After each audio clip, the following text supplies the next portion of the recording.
పూర్తి నేస్తాలైన శ్రీరుద్ర వారి మట్టి గణేశ విగ్రహాలు ఇప్పుడు అన్ని రత్నదీప్ స్టోర్స్ లో లభ్యం. త్వరపడండి. నమస్తే, మీరు చూస్తుంది సుమన్ టీవీ. నేను మీ కీర్తి.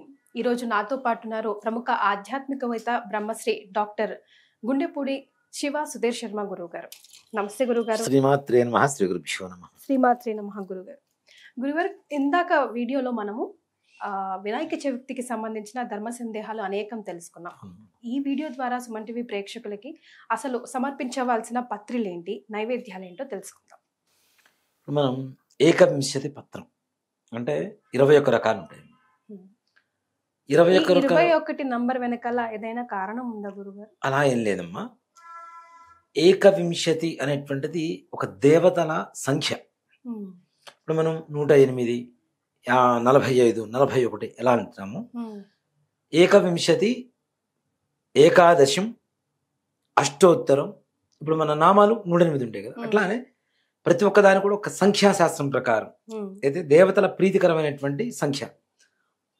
అందరికీ దేవతలకి సహస్రనామార్చన ఉంటుంది, అష్టోత్తరం ఉంటుంది, 108 నామాలు ఉంటాయి, 1000 నామాలు ఉంటాయి. అలాగే ప్రతి దేవతకి ఒక మితమైనటువంటి సంఖ్య ఒకటి ఉంటుంది. అలా చూస్తుంటే గణపతికి ఏకవింశతి అనేటువంటి ఒక సంఖ్య అనేది ప్రీతికరమైనటువంటి సంఖ్య. అలానే 21 రకాల పత్రాలు ఏవైతే పెడుతున్నామో, మనం పత్రి పూజ చేస్తున్నామో, వీటిల్లో మాత్రమే ఔషధీ గుణాలు ఉండేటువంటివి ఎక్కువగా ఉంటాయి. అంటే మనకి లభించేవి సర్వసాధారణంగా మనకు దొరికేవి. ఇప్పుడు అడవిలో పోయి మనం తీసుకురాలి కాబట్టి మన ఇళ్ల ముందు, ఇళ్ల పక్కన ఎక్కడైనా కొంచెం దూరం 10 అడుగులు దూరం వేస్తే వెళ్ళిపోతే దొరికేటువంటి పత్రి ఏదైతే ఉందో అది మాత్రమే. అంటే ఎవరికి అనారోగ్యం దరిచేరకూడదు అనేటువంటిదే ఒక ఇది. కాబట్టి ఈ విధంగా 21 రకాల పత్రి మనం పూజ చేస్తూ ఉంటాం. దీంట్లో రావాకులు ఉన్నాయి, మామిడాకులు ఉన్నాయి, జువ్వి, జమ్మి, గరిక, అట్లానే మాచీపత్రం అంటే మన మాచీపత్రం, తర్వాత మారేడు దళం, ఉత్తరేణి, ఇలాంటివన్నీ కూడాను. ఓ మాట చెప్పాలంటే ఉత్తరేణిని కూడా సంస్కృతంలో అపామార్గపత్రం అంటారు. అంటే అపాయంలో ఉన్నవాడికి మార్గం చూపించేటువంటి ఒక ఔషధి. ఎలాంటి దానికైనా, ఎలాంటి సమస్యకైనా ఔషధంగా పనిచేస్తుంటుంది.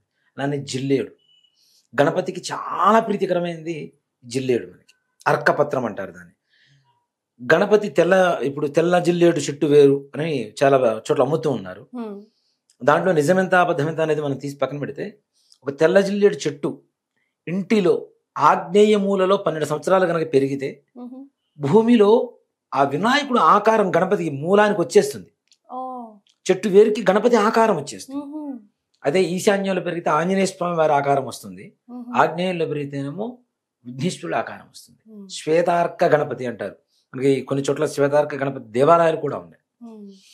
అంత ప్రీతికరమైనటువంటి ఇవన్నీ కూడా. ఇప్పుడు చూడండి, మనకు జలుబు చేసినప్పుడు ఏం చేస్తారు, జిల్లేడాకులు కాల్చేసి రసాన్ని ముక్కులో పిండేవాళ్ళు పూర్వకాలంలో.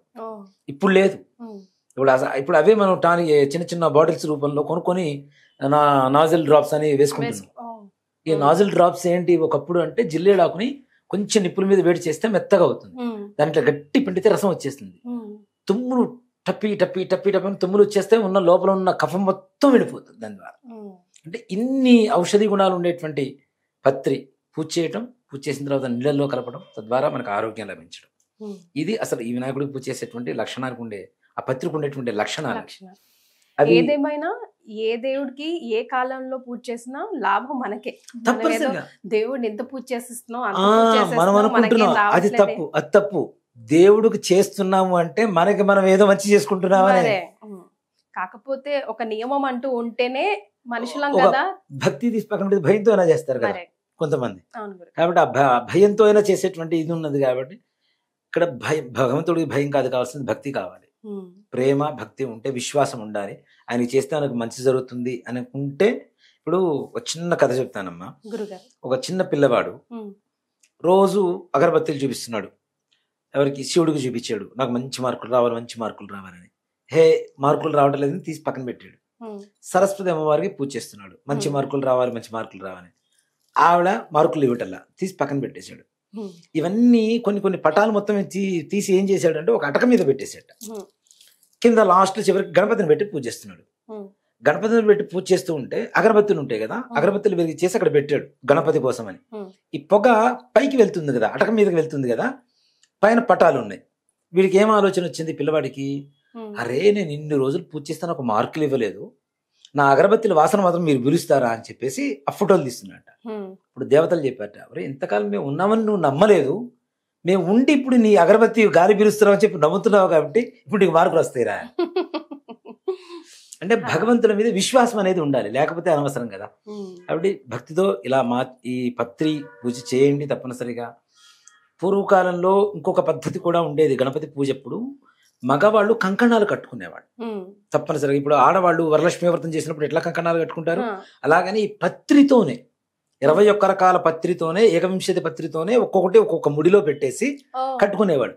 దాని ద్వారా కూడా ఆరోగ్య సూత్రమే అది కూడా. అవి వాసన చూడటం, చేతికున్నంత సేపు తగులుతూ ఉంటుంది. సో దాని వల్ల కూడా ఆరోగ్యమే వస్తుంది. గొప్ప సైన్స్ ని మనం తెలుసుకుంటే సైన్స్ అనేటువంటి మాట చిన్న మాట అవుతుంది మన ధర్మంలో. ఒక అమెరికన్ సైంటిస్ట్ కూడా ఇదే చెప్పాడు, మా సైన్స్ మీ ఆధ్యాత్మికత దగ్గర ఫస్ట్ స్టెప్ దగ్గర ఎండ్ అయిపోయింది, ఇక మీ ఆధ్యాత్మిక ఎన్ని స్టెప్స్ ఉన్నాయో మాకు తెలియదు. సో ఫస్ట్ స్టెప్ దగ్గర ఎండ్ అయిపోయింది, మా సైన్స్ లేదు, ఇంకా లేదు. అంత మించింగ్ ఏమైనా ముందుకుంది అంటే అది మీ ఆధ్యాత్మికత, మీ ధర్మం తప్పితే వేరే హిందూ ధర్మమా మతమా తీసి పక్కన పెడితే జీవన విధానం. మనిషి బ్రతకడానికి కావాల్సినటువంటి ప్రతి ఒక్కటి అతి తక్కువలో చేరువలో ఉంటూ మనకు మనం చేసుకునేటువంటి ఒక జీవన విధానం. మనం ఆరోగ్యంగా సంతోషంగా నలుగురిని సంతోషంగా ఉంచడం కోసం చేసేటువంటి విధానమే మన హిందూ విధానం అనేది జీవన విధానం అని చెప్తాం. ముఖ్యంగా కరెక్ట్ గురుగారు. మరి ఏమేమి నైవేద్యాలు సమర్పించాలి? ముఖ్యంగా గణపతికి చెరుకు ముక్కలు, ఇక్షుఖండం అంటే చాలా ఇష్టం. ఇప్పుడు మనకు చూడండి ఎనుకు కూడా ఎక్కువగా చెరుకే పెడుతూ ఉంటారు కదా, ఇక్షుఖండం. అలాగే పానకం వడపప్పు తప్పనిసరిగా ఉంటారమ్మా. పానకం ఏవి పెట్టినా పెట్టలేకపోయినా పానకం వడపప్పు పెడితే పంచభక్ష పరమాణాలు భగవంతుడికి నివేదన పెట్టినట్టు. ఇంట్లో ఉంటాయి, ఇంట్లో రెండు ఉంటాయి మనకి, పెసరపప్పు ఉంటుంది, బెల్లం ఉంటుంది. కొద్దిగా నీళ్ళలో వేస్తే పానకం అయిపోతుంది, పెసరపప్పు కొద్దిగా నానబెట్టి నీళ్ళు తీసేస్తే వడపప్పు అయిపోతుంది. ఈ రెండు తప్పనిసరిగా ఉండాలి. ఇక్షుఖండం, చెరుకు ముక్కలు. అలాగే స్వామివారికి మోదకం అంటే ప్రీతి కాబట్టి మోదక హస్త అని చెప్పి పిలుస్తుంటాం కాబట్టి ఆయనకి మోదకాలు అంటే ఉండ్రాళ్ళు.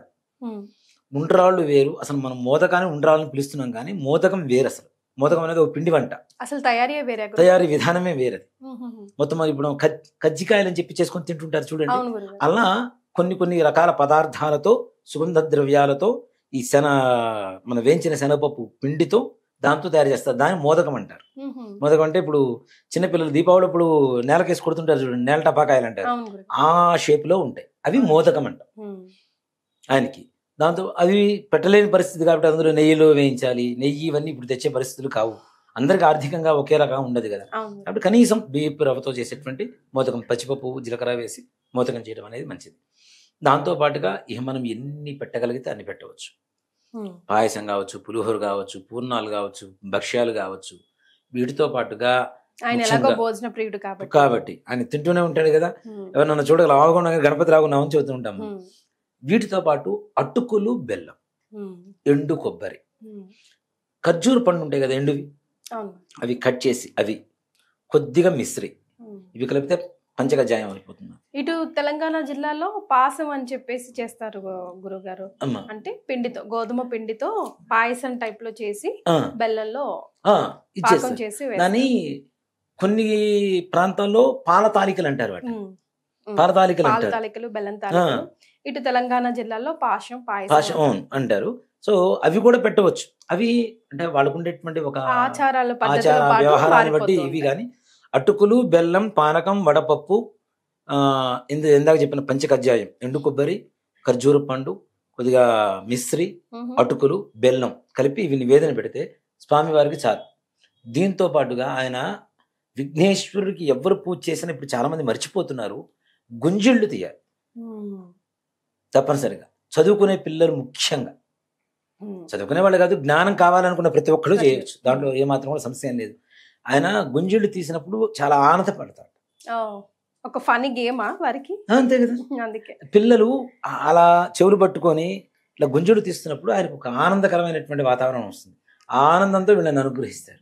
అందులో కూడా మనకే లాభం ఉంది కదా, సైన్స్ ఉంది ఎక్సర్సైజ్ ద్వారా. దాంట్లో కూడా ఈ చెవులు పట్టుకోవాలి, ఈ చెవిదిద్దులు పెట్టడానికి ఆడవాళ్ళ కారణం కూడా అవే కదా, సైన్సే కదా.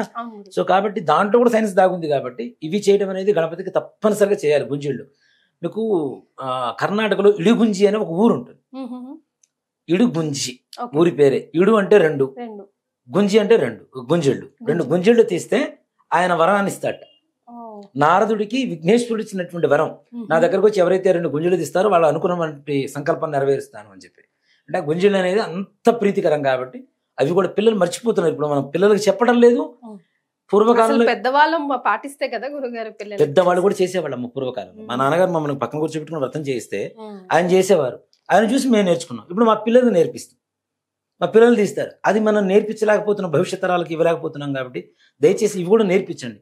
అంటే భగవంతుడి దగ్గర దాసోహం చెప్పడం సంపూర్ణంగా అన్ని ఇంద్రియాలతో సహా, పంచేంద్రియాలు జ్ఞానేంద్రియాలతో సహా స్వామివారి దగ్గర మోకరిల్లటం, గుంజలు తీయడం అంటే గణపతికి అది చేసిన మంచి అనుగ్రహం కలుగుతుంది.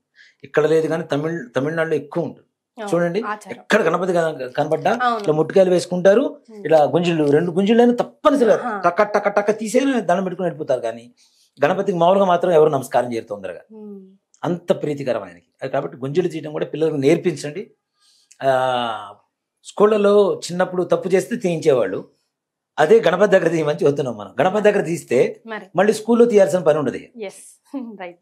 చాలా సంతోషం గురుగారు, ధన్యవాదాలు. శ్రీమాత్రే నమః, శ్రీ గురుభ్యో నమః.